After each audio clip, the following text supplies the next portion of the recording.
Bienvenue en Australie! Au lieu de ces musées ennuyeux, on va explorer la dangereuse scène de la nature australienne.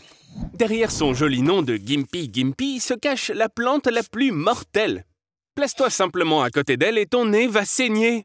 Touche-la et tu seras brûlé pendant 1 mois. Et c'est garanti, tu vivras tout ça, à moins d'être un pas de melon à pattes rouges, une espèce de kangourou immunisé contre le poison. Arnold, ne t'énerve pas. Ça, c'est du véritable écotourisme.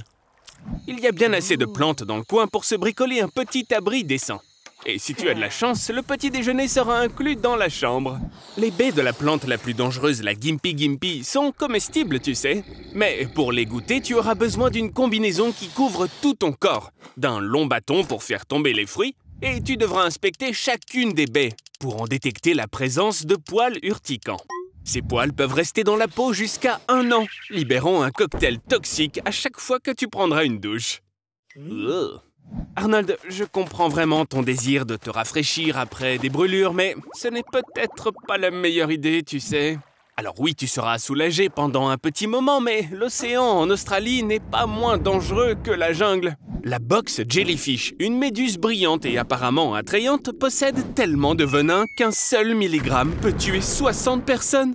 Pour autant, se faire piquer par cette méduse, c'est un petit peu comme gagner à la loterie, parce qu'en moyenne, une seule piqûre est enregistrée chaque année.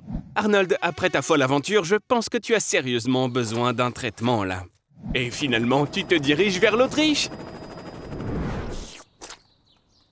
Rien ne pourrait rendre ce pique-nique encore pire. À part peut-être des fourmis géantes. Mais d'où est-ce qu'elles peuvent bien venir? Des expériences de la zone 51, peut-être? Des frasques d'un savant fou? Ou bien Shaquille O'Neal a-t-il mordu une fourmi, ce qui l'a rendu énorme? Ça n'a pas beaucoup d'importance lorsqu'il y a des millions de fourmis de la taille d'un chien. Le fait est que chaque année, les fourmis tuent plus de personnes que les léopards. Une armée de fourmis siafou, forte de 20 millions d'individus, peut consommer un cheval entier en une journée. Et elles mordent toujours en même temps. Et leurs mâchoires sont si puissantes qu'elles sont même utilisées comme pinces pour les blessures. Fais attention, Arnie, cette fourmi peut soulever jusqu'à 680 kilos et peut atteindre une vitesse de 56 km à l'heure. Tu ne pourras pas te cacher, Arnie. Il y a 20 quadrillions de fourmis sur Terre. Ça représente 2,5 millions de fourmis par personne. En réalité, les fourmis ont déjà occupé 501 000 carrés du territoire américain. Ça représente 15% de l'ensemble du territoire. Chaque année, les fourmis causent des dommages économiques de plus de 6 milliards de dollars. Elles rongent les fils et les appareils électriques. Il n'a fallu que quelques mois aux fourmis géantes pour conquérir la Terre. Et là où se trouvait l'Ohio, il y a maintenant une énorme fourmilière. L'humanité n'a qu'une seule option, agrandir un prédateur encore plus terrifiant pour combattre les fourmis. Imagine une créature à 5 yeux dotée d'un aiguillon mortel. Ce monstre, c'est une guêpe. Grâce à ses 5 yeux, elle voit tout ce qui se trouve dans un rayon de 280 degrés. Et grâce à la conception de sa taille flexible, la guêpe peut te piquer sous presque tous les angles. Quelle déception! Les guêpes ne se battent pas contre les fourmis. Elles sont seulement en compétition avec elles pour la nourriture. Elles ne s'intéressent qu'à leur nid, à la nourriture et à la bière. Vraiment, n'invite pas une guêpe à une fête d'anniversaire. Mais pourquoi les scientifiques n'ont-ils pas agrandi les fourmilières? La ville est en plein chaos. 2 géants, King Kong et Godzilla, se battent. Salut Arnold! Alors, quels sont tes plans pour aujourd'hui? Peut-être que le plan pour aujourd'hui, c'est essayer de ne pas mourir. Est-ce que t'as peur, Arnold? Et si tout ça était juste inventé? Et si je te disais que ni King Kong, ni Godzilla ne peuvent survivre sur Terre? C'est assez simple. Regarde. L'homme le plus grand de l'histoire du monde était Robert Pershing Waldo. Sa taille était de 2 mètres et 72 centimètres. Et il n'a vécu que jusqu'à ses 22 ans. Il souffrait d'une maladie appelée gigantisme. Avec cette maladie, le cerveau libère des quantités excessives d'hormones de croissance. C'est pourquoi, au cours de l'évolution humaine, des normes de taille et de poids ont été établies. Et tout écart important est considéré comme une maladie. L'une des plus grandes contraintes concerne le cœur, qui, au lieu des 5 litres de sang habituels, doit réussir à faire circuler 15 litres de sang. Et pourtant, le cœur ne peut malheureusement pas supporter aussi longtemps une dynamique aussi intense.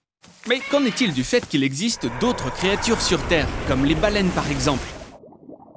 Eh bien, en fait, tout peut s'expliquer plutôt facilement. La densité de l'eau est supérieure à celle de l'air, et presque égale à la densité d'un humain. C'est la raison pour laquelle on peut flotter à la surface de l'eau salée. Et ça signifie que l'habitat lui-même supporte le poids des êtres vivants. Par exemple, les baleines, dont les ancêtres, il y a 50 millions d'années, ressemblaient à un chien avec des sabots. Godzilla et King Kong ne pourraient tout simplement pas exister sur Terre, et tout cela grâce à notre ami la gravité. Mais si nous disions que nous supprimons la gravité pour permettre scientifiquement l'existence de Godzilla et celle de King Kong, tout ce qui est sur Terre et qui n'est pas fixé au sol, eh bien, s'envolerait dans l'espace.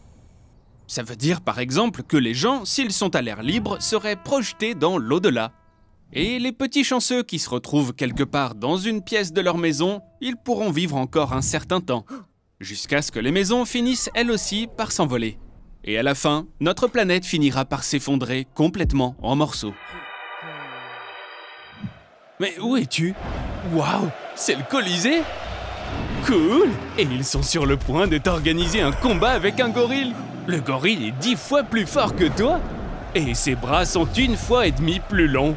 Un gorille peut te tuer d'au moins 3 façons différentes. La morsure d'un gorille équivaut à 88 atmosphères et il peut mordre à travers une boule de bowling. Un coup de poing de 590 kg donné par un gorille peut faire éclater du béton. De plus, il pourrait tout simplement te déchirer en deux. Après tout, un gorille peut faire du développé couché avec 1,8 tonne. Heureusement, les gorilles n'attaquent jamais les humains en premier. Ce sont des primates pacifiques, et son QI peut même atteindre 90. C'est suffisant pour devenir une star sur les réseaux sociaux? Bon d'accord, c'était une blague, Arnie. Ton véritable adversaire, c'est le kangourou. Peux-tu résister à un coup de poing d'un kangourou? Le coup de poing de Conor McGregor pèse 862 kg. Un coup de masse en pèse 900. Et le coup de poing d'un kangourou peut atteindre 1500 kg. C'est assez pour assommer 1000 personnes d'un coup de poing à la mâchoire. Réfléchis à ça si tu penses que tu pourrais facilement mettre à terre un kangourou dans un combat de rue. Au cours des 100 dernières années, les kangourous n'ont tué que 2 personnes. Et bien que ces petites bêtes soient un peu brutales, elles ont juste besoin de leur espace personnel. Et maintenant, la créature qui a le coup de poing le plus fort et le plus rapide du monde, la crevette menthe. C'est pas pour rien qu'on la conserve dans un aquarium en plastique. Le coup de poing de la crevette menthe dure 800 microsecondes et son impact est similaire à celui d'une balle de calibre 22. En un clin d'œil, la crevette menthe peut porter 62 coups. Cela crée une onde de choc dont la température peut atteindre 4427 degrés, soit presque la même chose qu'à la surface du soleil. Heureusement, cela ne fonctionne que sous l'eau. Fais attention, Arnie! Le chasseur est devenu la proie. Arnold, félicitations. Tu es maintenant au centre de la guerre la plus colossale, sur une échelle plus grande que toutes les guerres de l'humanité réunies. 10 quadrillions de fourmis y participent. As-tu déjà vu un tel nombre? Et combien en as-tu vu? Oh, regarde par ici. Les fourmis se préparent au combat. Si les fourmis prenaient une taille humaine, l'humanité n'aurait aucune chance. Après tout, même une fourmi ordinaire serait capable de soulever un immeuble de 16 étages et de courir avec lui sur le dos à une vitesse de 55 km/h. Et voici les invités. Cours peut-être, Arnold? Oh, Arnold, la coordination dans l'espace n'a jamais été ton point fort. Mais regarde, tu les as fait tourner en rond et pointer le leader vers sa propre piste de phéromones. Si cela arrive aux fourmis, elles tombent dans un piège mortel en suivant à l'infini leur propre odeur. Tu as créé un tourbillon de fourmis. Le chef va maintenant diriger ses troupes en cercle jusqu'à ce qu'elles meurent toutes d'épuisement. Tu es un héros pour ces gars, Arnold. Ils veulent te présenter à la reine des fourmis. Mais de quoi s'agit-il? Oh, faut-il se battre pour le pouvoir? Parfois, une deuxième reine peut apparaître dans la fourmilière. Les 2 reines s'affrontent alors en duel pour décider qui sera la maîtresse de la fourmilière. Après le combat, les fourmis déterminent quelle reine elles préfèrent. Une vraie démocratie. Et puis la majorité détruit la minorité. Je reprends mes mots sur la démocratie. Attention. Arnold, tu as vraiment de la chance. Tu as même réussi à survivre à un coup d'État. Mais qu'est-ce que c'est que ça? Tu es saturé de l'odeur des cadavres. Et maintenant, les fourmis te voient comme complètement mort. Par conséquent, elles vont t'enterrer vivant. Arnold était un bon à rien. Qu'il repose en paix. Devant toi se trouve un toxorhynchite. C'est le plus grand moustique de la planète, avec une envergure de presque 12 cm. N'aie pas peur, idiot, il n'a pas besoin de ton sang. Cette espèce se nourrit plutôt du nectar des fleurs. Fais attention, il y a des fourmis ici. Et c'est quoi ça? Est-ce que tu savais que la salive des moustiques contenait des enzymes? Elles servent à anesthésier la victime pour pouvoir boire son sang en toute discrétion. Mais les femelles n'ont pas besoin de sang pour elles-mêmes. Elles nourrissent leur bébé avec. Et oui, seules les femelles boivent du sang. Et les mâles se nourrissent de pollen de fleurs. Mieux vaut ne pas respirer. Une femelle affamée pourra sentir le CO2 que tu respires jusqu'à 20 mètres. Et ça n'est pas un chewing-gum à la menthe qui va t'aider. Ils finiront par te trouver quand même grâce à la chaleur de ton corps. Mais heureusement, même 1000 moustiques ne peuvent pas sucer tout ton sang. Il faudrait plutôt 1 100 000 insectes affamés. Oh non, Arnold! Tu as dérangé la colonie des fourmis anthrax. Lorsqu'elles piquent, une brûlure se forme sur la peau, dont la douleur est identique à celle du contact direct avec le feu.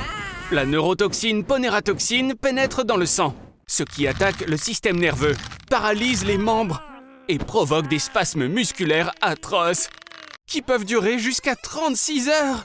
Avec la piqûre de 1000 fourmis, tu recevrais tellement de neurotoxines que tu aurais des hallucinations.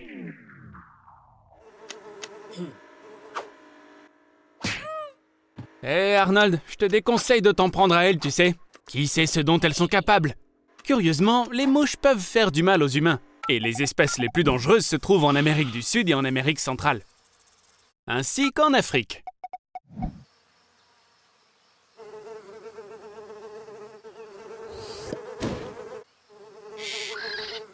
Par exemple, la mouche botte, qui élève des larves à l'intérieur des animaux. Burk. Ou la mouche botte de l'estomac de cheval, une mouche qui se nourrit de chevaux. Après avoir pénétré à l'intérieur de l'animal, les larves commencent à construire des nids dans l'estomac et les intestins. Burk. Ensuite, il y a la mouche du coche, une mouche qui pond des larves dans les moutons. Elles se développent à l'intérieur et mangent ensuite tous les organes internes sur leur passage. Mais il n'y a rien de plus terrible que... la larve botfly humaine. Une mouche larve qui se nourrit d'humains. Il s'agit du seul type de viande qu'elle consomme. Cette mouche aime particulièrement savourer la chair humaine et surtout la cervelle. Burk. Le plus souvent, les larves pénètrent dans le corps avec la nourriture et par les plaies ouvertes, mais elles peuvent aussi se glisser discrètement par la bouche, les yeux et les oreilles. Maintenant, imagine qu'il puisse y avoir des dizaines de milliers de ces larves à l'intérieur de ton corps en ce moment même. Je parie que 2 ou 3 jours suffiraient pour manger toutes tes entrailles. Il existe 2 façons de survivre à ces petites bestioles, sans utiliser de médicaments spéciaux. La première consiste à recouvrir la zone affectée de bacon tout frais. Non, c'est pas une blague, les larves sortiront en rampant grâce à son odeur. La deuxième façon est de recouvrir le site de pénétration d'une épaisse couche de vaseline. En raison du manque d'oxygène, les larves resteront coincées et suffoqueront. Ça a marché! Arnie, tu es toujours vivant! Mais tu ressembles plutôt à du gruyère maintenant. Oh mon Dieu, non, c'est pas possible, c'est un dinosaure! Oh, Arnold, tu m'as fait peur! Ah, je vois, tu as décidé d'aller visiter un musée sur leur histoire. Dis-moi, c'est vraiment cool ici! Il y a même Orochimaru de Naruto qui est ici. J'ai entendu dire qu'il connaît des techniques secrètes de résurrection. Il peut ramener les choses mortes à la vie. Hein? Quoi? Non! Il fait ça sur les dinosaures? Mais courez, bande d'idiots! Les dinosaures sont très dangereux. Que ce soit des herbivores, des carnivores, ou même ces dinosaures radicaux. Ils sont follement en colère. Et je parie que tu le serais aussi si tu n'avais pas mangé depuis 66 millions d'années.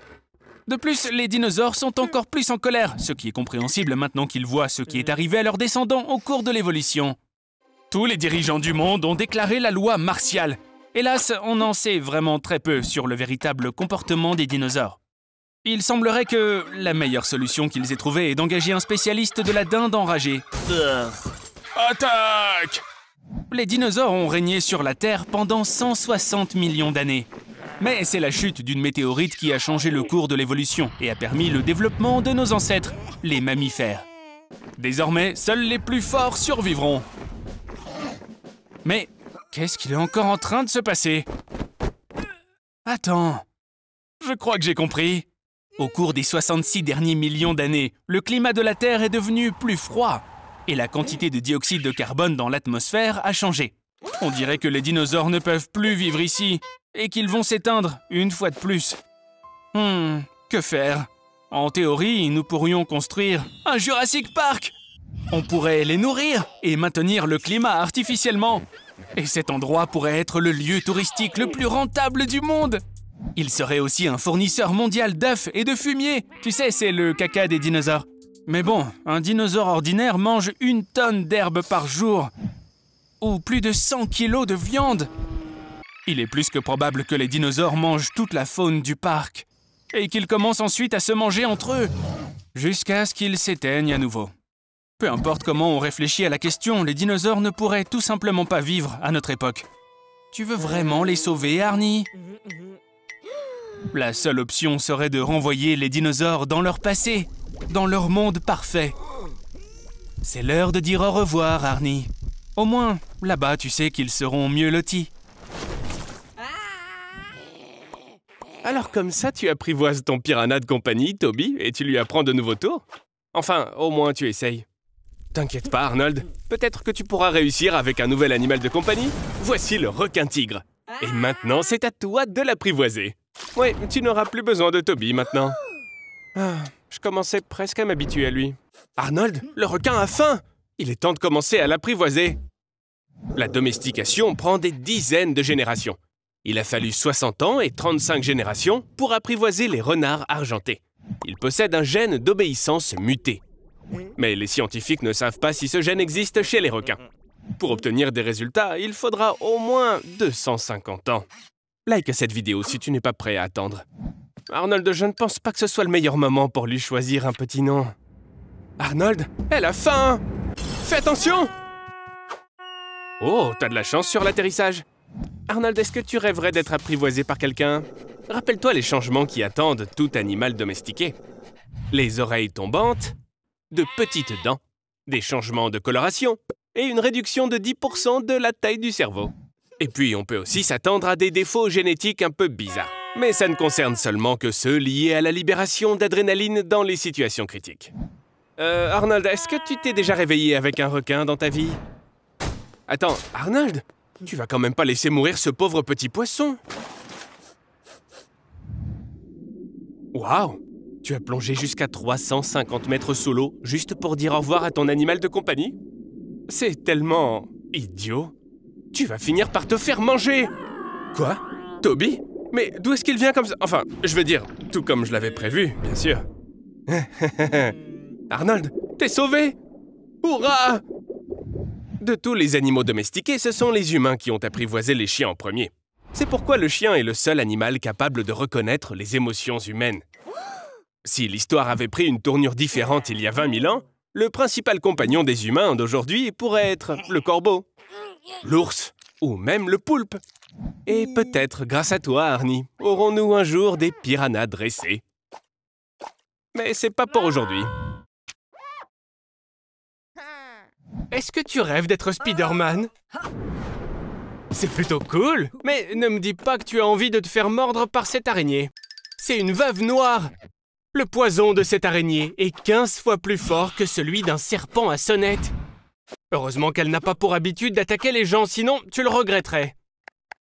Attends, Arnold, t'as quand même pas avalé l'araignée! Le chemin vers l'estomac à travers l'œsophage est comme un toboggan à pente raide avec une piscine d'acide chlorhydrique au fond. Et cet acide neutralisera facilement le venin de l'araignée. Si tu aides l'araignée sur son trajet avec un verre d'eau, elle atteindra l'estomac en seulement 2 secondes. Mais sans liquide, sa chute prendra 9 secondes. Et elle aura tout le temps de te mordre. Tiens-toi prêt! Le venin de la veuve noire contient la neurotoxine alpha-latrotoxine. Lorsque tu es mordu, cette neurotoxine se fixe sur les récepteurs des cellules nerveuses et provoque un afflux de calcium. Cela libère des hormones qui provoquent des convulsions et des paralysies. Arnold, c'est les super pouvoirs que tu voulais, n'est-ce pas? Maintenant, tes abdominaux pourraient supporter un marteau de forgeron. Et que dirais-tu d'une érection de 4 heures? Ou des yeux qui sortent de leur orbite? Mais d'une certaine façon, tu ressembles plus à un super méchant, Arnold. Qu'est-ce qu'il y a, Arnie? Tu regrettes d'avoir mangé l'araignée? Profitons de tes hallucinations pour envisager d'autres options. Voici Arnold. Il a été mordu par une araignée des sables à 6 yeux. Son venin provoque une hémorragie interne et une nécrose des tissus. Et il n'y a pas d'antidote. Et voici la victime d'une morsure de l'araignée la plus venimeuse du monde, selon le livre Guinness des records. L'araignée errante brésilienne. Sa morsure entraîne dans la plupart des cas un arrêt cardiaque. Mais revenons à la réalité. Arnold, ne me dis pas que tu vas aller boire dans ce lac. Mais ne t'inquiète pas, Arnold, si une sangsue entre dans ton système digestif, elle n'aura pas le temps de te faire du mal. Elle se dissoudra rapidement dans ton estomac. Sauf que là, tu as un peu plus qu'une sangsue en toi, mon pote. Tu es maintenant le personnage principal de l'émission de télé-réalité Logement abordable pour les sangsues. Il existe plus de 500 types de sangsues dans le monde. Mais seulement 3 d'entre elles sont considérées comme intéressantes par les humains. Il ne faudrait que 10 minutes à 335 sangsues pour sucer tout le sang qui se trouve dans ton corps. Et toi, mon petit Arnold, tu en as 1000. Chaque seconde compte. Maintenant, pour te débarrasser des sangsues, tu dois boire de l'eau salée. Désolé, Arnie, je n'avais pas d'autre bouteille sous la main, là. Boire l'eau de ce lac était vraiment une mauvaise idée, Arnold. J'irais jusqu'à parier que même une sangsue est plus intelligente que toi. Leurs neurones ont déjà été utilisés pour un ordinateur biologique appelé le Lichulator. Il est capable de faire des additions de nombres entiers. Et pas toi. Mais ne te réjouis pas aussi vite, Arnold. Il semble que tu aies aussi attiré l'attention d'une autre espèce de petite bête, et je dirais que celle-ci est vraiment dangereuse. Je sais que c'est difficile à croire, mais tu ferais mieux de ne pas trop bouger là, mon pote. Arnold, laisse les abeilles te piquer. Le venin des abeilles est plutôt cool. Est-ce que tu savais qu'il contenait de nombreuses substances bénéfiques qui peuvent vaincre des maladies, même mortelles? Mais dans ton cas, on peut s'accorder à dire que tu as plus de chances de mourir d'un coup de chaleur plutôt que de 1000 piqûres d'abeilles. Parce que les abeilles qui recouvrent ton corps vont le réchauffer jusqu'à 47 degrés Celsius. Oh, Arnold, t'as été plutôt bon là. C'est vrai, les ondes électromagnétiques d'un téléphone portable sont capables de désactiver une abeille. Une abeille, c'est un peu comme un système de navigation avec tout un tas de capteurs. On pourrait comparer ça à un tout petit avion. Donc, apparemment, en phase de vol, tout comme pour les gros avions, les téléphones portables doivent être éteints. En fait, si tu faisais une expérience et si tu mettais un téléphone portable fonctionnant à une fréquence de 900 MHz dans une ruche, alors toutes les abeilles vont évacuer dans les 10 minutes et elles ne reviendront jamais. Et le gagnant de la bataille entre les abeilles et les sangsues est... personne.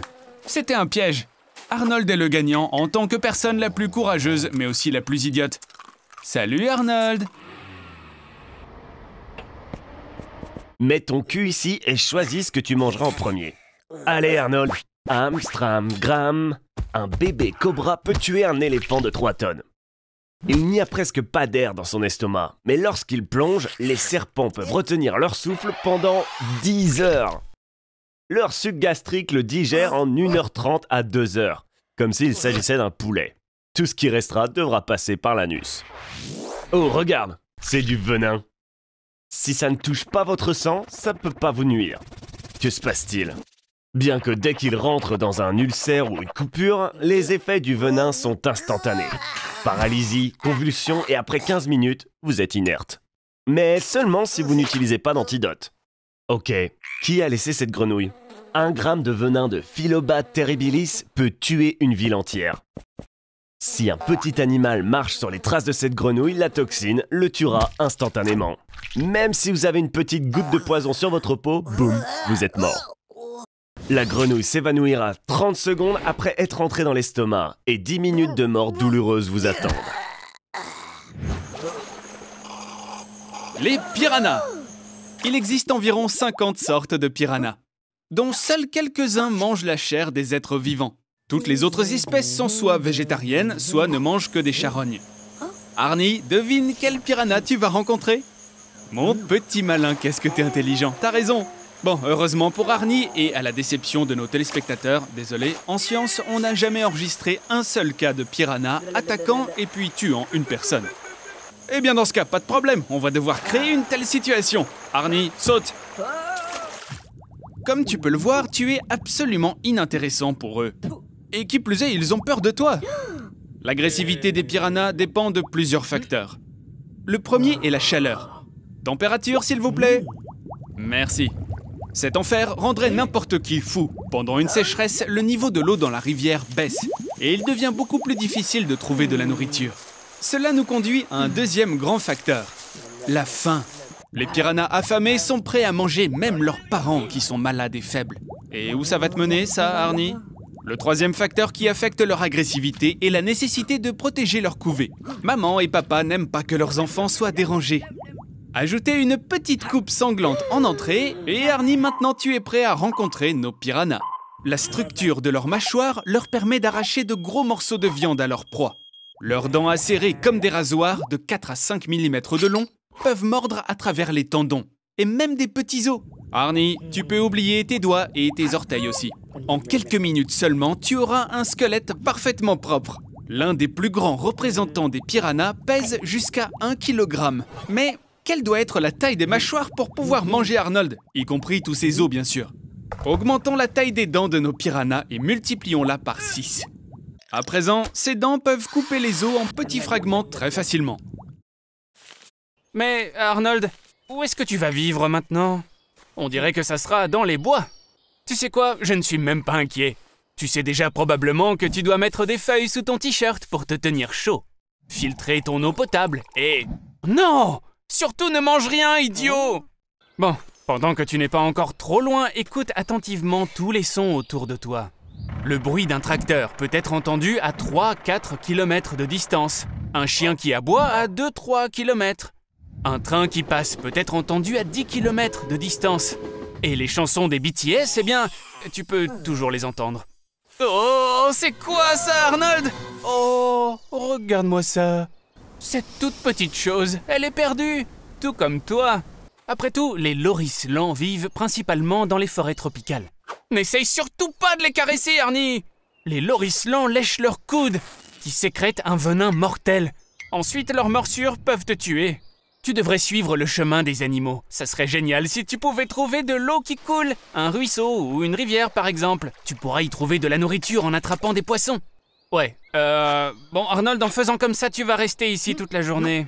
Et comme tu peux le voir, j'avais raison. La nuit, c'est le moment le plus dangereux dans une forêt. Mon pote, je pense que tu devrais passer la nuit ici, dans cet arbre. C'est pas le Ritz, c'est clair, mais au moins, ça semble sûr. Au petit matin, tu devras te rendre dans une clairière pour être visible par les sauveteurs. Retrouver une personne dans une forêt est une opération très spéciale à laquelle participent les sauveteurs, les bénévoles et les militaires. Le terrain tout entier est divisé en carrés et chacun d'eux est passé au peigne fin. Il y a eu un cas où quelqu'un qui s'était perdu sans le savoir a fini par se chercher lui-même. Ce type a réussi à sortir de la forêt, n'a rien dit à personne et s'est joint aux recherches pour se retrouver. Tu peux être vu du ciel si tu fais un feu. Il est préférable de jeter des feuillages frais par-dessus pour qu'il soit vraiment fumant. Mon pote, qu'est-ce qui s'est passé? T'as invité une fille chez toi? Et elle a accepté? C'est une fille courageuse. Est-ce que tu as pensé à la façon dont tu vas la divertir?